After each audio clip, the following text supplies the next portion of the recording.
नमस्कार क्रिकेटप्रेमींनो, मित्रमैत्रिणींनो, कसे आहात तुम्ही सगळे? मोठ्या कालखंडानंतर मी तुमच्यासमोर उभा आहे. मला कल्पना आहे की एशिया कपची फायनल कव्हर करूनसुद्धा मी तुम्हाला रिपोर्ट सादर केला नाही. पॉलिसी डिसिजन होता की भारत-पाकिस्तान सामन्याचं वर्णन मी करणार नाही आणि त्याला धरून मी राहिलो. त्यामुळे इच्छा खूप होती, सांगण्याची खूप इच्छा होती, परंतु एकदा ठरवल्यानंतर त्याच्यात बदल करता कामा नये. भारतात आल्यानंतरसुद्धा मी 7-8-10 दिवसाची विश्रांती घेतली आहे, ही तुमच्यासमोर येण्यापासनं. परंतु काम प्रचंड करत होतो, कारण आपल्या सगळ्यांना कल्पना आहे की यावेळेला महाराष्ट्रामध्ये ज्या ठिकाणी दुष्काळ सदृश परिस्थिती असते तिथं महापुराने थैमान घातलेलं आहे.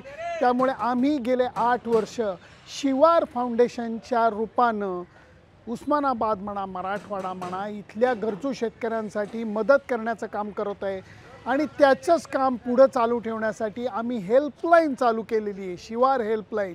आणि त्या हेल्पलाईनच्या कामासाठी मी थोडासा बिझी होतो, कारण गरजू शेतकऱ्यांना मदत ही नुसती समुपदेशन म्हणजे काउन्सिलिंगची नाही, तर काही गरजू शेतकऱ्यांना अगदी माफक का होईना, परंतु शिधा असेल, कोणाला थोडीशी शाळेची फी भरायची असेल वगैरे, याच्यासाठी फंड गोळा करून आम्ही डायरेक्ट ती मदत करण्यामध्ये गेले 7-8 दिवस बिझी होतो. त्यामुळे क्रिकेटपासून मी लांब होतो, या महत्त्वाच्या कामामध्ये गुंतलेलो होतो. खूप जण मला टोमणेसुद्धा मारतात की अहो, शेतकऱ्यांसाठी तुम्ही काय करताय वगैरे. यावेळेला मी एवढंच सांगू शकतो की 1-2 नाही, 6 आकडी डोनेशन मी स्वतः देऊन या कामामध्ये हातभार हा नुसता उंटावरनं शेळ्या हाकण्याचा केलेला नाही आहे, तर प्रत्यक्षात त्याच्यात उतरून काम करण्याचा प्रयत्न करतो आहे. आणि त्याच्यासाठी सुद्धा तुमच्या शुभेच्छांची गरज आहे. आता मी दिल्लीमध्ये आलेलो आहे, दुसरा कसोटी सामना कव्हर करायला आलेलो आहे आणि त्याच्याबद्दल मी तुमच्याशी बोलणार आहे. अजिबात कुठेही जाऊ नका, बघत राहा तुमचा आवडता कार्यक्रम सुनंदन लेले क्रिकेट अँड बियॉन्ड. भारतामध्ये कित्येक वेळेला वन डे आणि T20ची स्पर्धा किंवा मॅचेस या मी पळून पळून कव्हर करत नाही, पण मी नॉर्मली टेस्ट मॅच चुकवत नाही. परंतु आत्ता या शेतकऱ्यांच्या मदतीसाठी इथं थांबून काम करणं हे गरजेचं होतं की अहमदाबाद टेस्ट मी स्किप केली, परंतु आता दिल्ली टेस्ट करता मी इथं आलेलो आहे. एक जमाना मित्रांनो असा होता की भारत विरुद्ध वेस्ट इंडिज, बापरे बाप, तोंडाला पाणी सुटायचं. कारण 84 साली 1984 साली जेव्हा मी इंग्लंडला पहिल्यांदा खेळाडू म्हणून खेळायला गेलेलो होतो, त्यावेळेला माजी रणजीपटू मधु गुप्ते यांनी इंग्लंड विरुद्ध वेस्ट इंडिज सामन्याच्या मॅचचं, कसोटी सामन्याच्या मॅचचं तिकीट मला, प्रकाश वाकणकरला आणि माझा मित्र प्रसाद प्रधानला दिलेलं होतं. आणि त्यावेळेला लॉर्ड्स क्रिकेट मैदानावरती लॉईडच्या कप्तानीखाली वेस्ट इंडिज क्रिकेट संघाला खेळताना मला बघायचं भाग्य लाभलेलं होतं. आणि त्या सामन्याची आठवणसुद्धा इतकी मजेदार आहे की त्यावेळेला इंग्लंडनी 300 जवळजवळ 60-65चा स्कोर उभा केलेला होता चौथ्या डावामध्ये. आणि त्यावेळेला डेव्हिड गावर त्यांचा कॅप्टन होता आणि लॉर्ड्सच्या बाल्कनीत येऊन डाव्या हातानं त्यांनी अशा स्टाईलमध्ये डिक्लरेशन केलेलं होतं. दुसऱ्या दिवशीच्या वर्तमानपत्रामध्ये प्रचंड टीका इंग्लंड संघाच्या योजनांवरनं आलेली होती की चौथ्या इनिंगमध्ये 270चा स्कोर कोण करतं, आणि आता 5व्या दिवशी जर का वेस्ट इंडिजचे 8 किंवा 9 आऊट झाले आणि त्यांनी मॅच वाचवली तर याला जबाबदार कोण असेल वगैरे वगैरे टीका करण्यात आलेली होती. दुसऱ्या दिवशी मी तुम्हाला सांगतो, डेसमंड हेन्स आणि ग्रीनिज यांनी तर पार्टनरशिप केलीच. हेन्स मला वाटतं थोडा 40-45 धावांवरती आऊट झालेला होता आणि त्याच्यानंतर लॅरी गोम्स आणि ग्रीनिज यांनी परत मोठी भागीदारी केली. वेस्ट इंडिजनी 1 आऊट तो सामना जिंकलेला होता. गॉर्डन ग्रीनिजनी 225 धावांची मोठी खेळी केलेली होती. लॅरी गोम्स शतकापासून 5-6 रन दूर राहिलेला होता. ते मला आठवतं आहे. त्यावेळच्या वेस्ट इंडिज संघाला मैदानावरती कसोटी सामन्याच्या पांढऱ्या कपड्यात बघणं, तो एक अजब अनुभव असायचा. Cut to 2025. पहिला सामना वेस्ट इंडिजने 2.5 दिवसात गमावलेला आहे, विकेट खराब नसताना मी सांगतोय तुम्हाला. आणि दुसऱ्या सामन्यासाठी उत्साह जो आहे तो वेस्ट इंडिज विरुद्ध भारतचा उत्साह मला दिसत नाही आहे. आणि हा परिस्थितीमध्ये मी ही दिल्ली टेस्ट कव्हर करायला आलेलो आहे. माझ्या मागं वीरेंद्र सेहवाग प्रवेशद्वार आहे. मी फिरोजशाह कोटला नाही तर अरुण जेटली स्टेडियमच्या बाहेर उभा आहे आणि माझ्या मागे वीरेंद्र सेहवाग प्रवेशद्वार आहे. या वीरेंद्र सेहवागने अक्षरशः स्टार्टपासून लंचपर्यंत शतक करण्याचा प्रयत्न केलेला होता आणि तो थोडक्यात चुकलेला होता. परंतु ती वेस्ट इंडिजमधली वीरेंद्र सेहवागची खेळी मला विसरता येत नाही. एक काळ असा होता की ग्रीनिश म्हणजे रिचर्ड सरांबद्दल तर सगळेच जण खूप बोलतात, परंतु त्या काळामध्ये गॉर्डन ग्रीनिश हे सुद्धा एक घणाघाती बॅट्समन होते. त्या संघामध्ये मार्शल, अँडी रॉबर्ट्स, एकाहून एक सरस असे फास्ट बॉलर्स होते आणि तो वेस्ट इंडिज संघ बघायचे भाग्य मला लाभलेलं होतं. आणि आता रॉस्टन चेसच्या नेतृत्वाखाली वेस्ट इंडिज संघ आलेला आहे. केवढा फरक झालेला आहे वेस्ट इंडिजच्या क्रिकेटमध्ये. आणि याच्यामध्ये आज पत्रकार परिषदेमध्ये सुद्धा रॉस्टन चेस आणि त्याच्याबरोबर शुभमन गिल दोघांनी एकच महत्त्वाची गोष्ट बोलून दाखवली. ते म्हणले रेड बॉल क्रिकेट म्हणजे कसोटी क्रिकेट हेच क्रिकेटचा आत्मा आहे.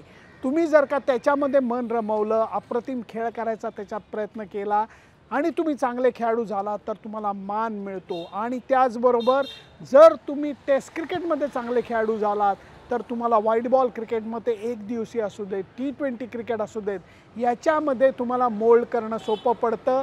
उलटा प्रवास करता येत नाही. आत्ताच्या घडीला वेस्ट इंडिजमध्ये फ्रँचायझी क्रिकेट, T20 क्रिकेटमध्ये सगळेजण मन रमवत आहेत. तिथे सुद्धा निकोलस पुरनच्या नंतर एक महान खेळाडू T20मधले जन्माला आलेला नाही आहे. ही गोष्टही लक्षात घ्या. या सगळ्या पार्श्वभूमीवरती वेस्ट इंडिज क्रिकेटला धक्का प्रचंड लागला आहे आणि त्याचा परिणाम जागतिक क्रिकेटवरती होतो आहे. त्याच्याविषयी या कसोटी सामन्यानंतर मी डिटेल तुमच्याशी बोलीनच, परंतु मी एवढंच म्हणेन वेस्ट इंडिज हे एक इंटरनॅशनल क्रिकेटला रंग आणतं, एक फ्लेवर आणतं. तो फ्लेवर आत्ताच्या घडीला मिसिंग आहे, याचं मला वाईट वाटतं.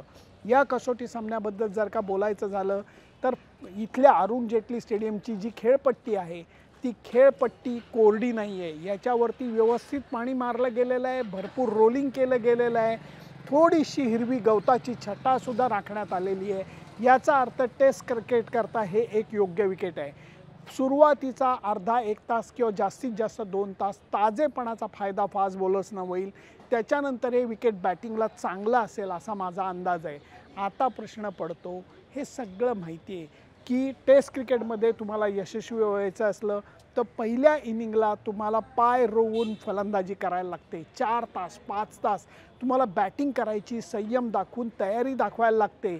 या वेस्ट इंडिज संघामध्ये सुद्धा चंदरपॉल आहे, पण तो शिवनारायण चंदरपॉल नाही आहे जो खडूस बॅटिंग करायचा. त्याचा पोरगा इथे खेळतोय. संघामध्ये शाही होपसारखा एक अत्यंत गुणी खेळाडू आहे. प्रश्न एवढाच आहे की भारतीय फास्ट बॉलिंग, भारतीय स्पिन बॉलिंग दोन्ही आता मजबूत आहे आणि त्याच्यामध्ये हे करत असताना आता हा संयम दाखवून कोण बॅटिंग करू शकेल हे फार महत्त्वाची गोष्ट आहे. म्हणून मी म्हणतो की या सगळ्याचा विचार करून दुसऱ्या टेस्ट मॅचमध्ये अपेक्षा एवढीच आहे की वेस्ट इंडिज संघ माफक लढत देईल, विकेटवरती उभारायचा प्रयत्न करेल. त्यांचे फास्ट बॉलर भारतीय बॅट्समनला काही ना काहीतरी प्रश्न विचारतील, एवढीच अपेक्षा आहे. तुमची या कसोटी सामन्याकडनं अपेक्षा काय मला जरूर कळवा, कारण आत्ता सामन्याच्या आदल्या दिवशी म्हणावी तेवढी उत्साहाची लाट मला अरुण जेटली स्टेडियमच्या बाहेर दिसत नाही आहे.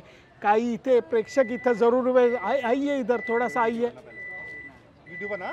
अरे रहने दे, आओ आओ आओ, बाजू में आओ, मेरे बाजू में आओ, एक इधर आओ एक इधर आओ.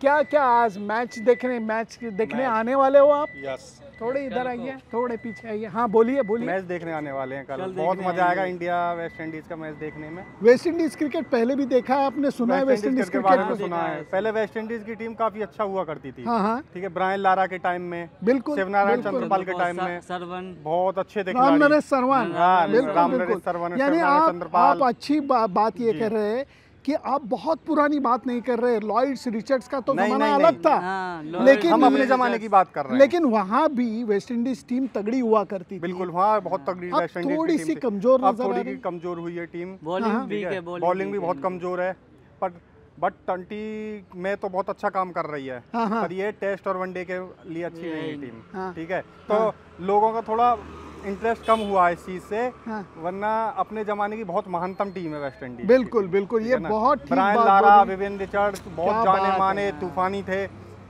और कोटिन मैलकम वाल, मार्शल। मैलकम मार्शल जब तूफानी 150 की मारते थे तब अच्छे का हेलमेट उड़ा देते थे, ठीक है ना। लेकिन फिर भी आप टेस्ट मैच देखने आने वाले बिल्कुल हैं। टेस्ट हाँ, मैच कल को रोमांचक आएंगे है। वेस्ट देखने। इंडीज बिल्कुल, हमारी ये फेवरेट टीम है। इनकी सराहना करनी चाहिए, क्योंकि वेस्ट इंडीज ये हमारी- होते हुए भी टेस्ट क्रिकेट देखने के लिए कुछ लोग आने वाले हैं। टेस्ट बहुत क्रिकेट ही असली क्रिकेट है। असली क्रिकेट तो टेस्ट क्रिकेट, जो क्रिकेट चाहते हैं उनके बिल्कुल, लिए बिल्कुल। उनको पता हम है क्रिकेट का कि चाहने वाले हैं, हाँ T20 और वनडे क्रिकेट अच्छी बात है, लेकिन टेस्ट क्रिकेट में जो मजा आता है वो दूसरी जगह नहीं।